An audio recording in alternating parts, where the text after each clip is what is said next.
Every year, the Environmental Working Group comes out with the Dirty Dozen and the Clean 15. If you're not familiar, it's what they say the 12 fruits and veggies with the most pesticide contamination are, and then the 15 with the lowest amount of pesticide residue. So what does that mean for us? We invited in registered dietitian Meridan Zerner to weigh in. Welcome, Meridan. Thank you. Lovely to be here. I look forward to this report every year. I do too, and I will say, like, I've ebbed and flowed with it, where at certain parenting parts of my journey, I was like, oh my gosh, we can't have that. It's on the Dirty Dozen.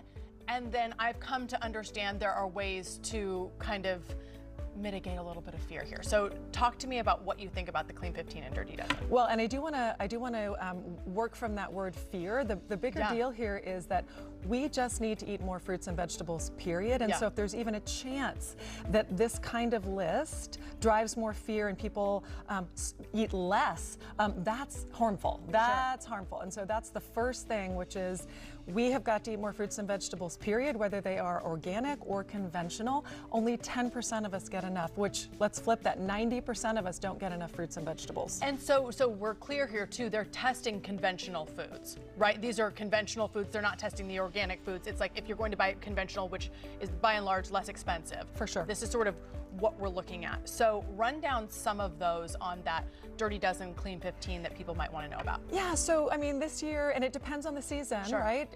The soil, the water, how much pesticide they needed to use so that we can prevent the bugs and you can actually have fruits and vegetables.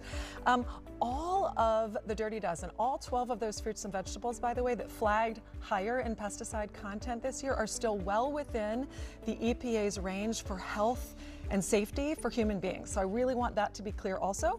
I look at the strawberries, the kale, spinach I think was #1 this year. I also want to reflect, do you eat spinach every single day? Like how much is actually going into your body where we want to make that choice? Now, if you have a compromised immune system, someone's fighting cancer, would I want to be more intentional about could I afford to buy organic of those 12? Yeah, we might try to do that. I do look at that. Either way, if you just wash them well, you are going to reduce most of the pesticide residue. I love this so much because it's just a really practical solution. It's not fear-based. Listen, y'all, we need to be washing our fruits and veggies regardless of Clean 15 or Dirty Dozen. Talk to me about your preferred method of washing. I think this is such a great skill for everybody. Yeah, so even on the Environmental Working Group website, they're going to say, hey, look, cool water, 15 to 20 seconds. I have my fun little veggie washer here, so it makes it easy. I can just dump, and we just want to make it easy, but wash it. If you wanted to go that next step, you can take a teaspoon of baking soda, mix it in with 2 cups of water, and just let the raspberries sit for you know, maybe 5-10 minutes. And then rinse well. Some people choose to use kind of a basic kitchen item here, just some vinegar. That's what I do. Yeah, is a little it vinegar. Just as good, or yes, just as good. And so they'll say, hey, a cup of vinegar to 3 to 4 cups of water. So diluting it a little bit. Let your strawberries sit, rinse, and enjoy. But you don't do both. You don't have to do both. You don't do vinegar and the baking soda. But what you don't have to do is spend ridiculous money on those fancy fruit and vegetable washes. What are those? And I always wonder, is this soap on my veggies? Okay, because you're right, they are quite expensive. They are quite expensive. And the soap, also, we don't need to do soaps and detergents on our fruits and veggies either. The Clean 15, these are going to be the 15 fruits and vegetables that really showed very little residue pesticide. And so a lot of them have hard peels. Like if you see a banana, you're peeling most of it.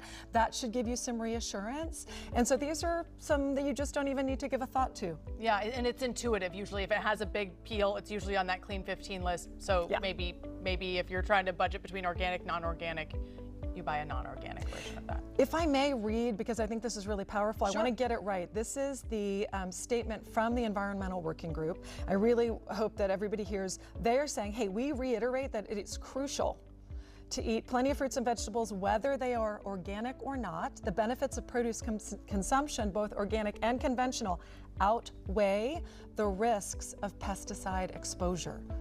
That's even from them. I appreciate that very much. Meridan, thank you. Always good to see you. So here's the deal. Meridan's website is meridanzernernutrition.com. She has a book coming out. She is a wealth of knowledge. She'll have her articles linked there, and we will link her site at our website, cw33.com.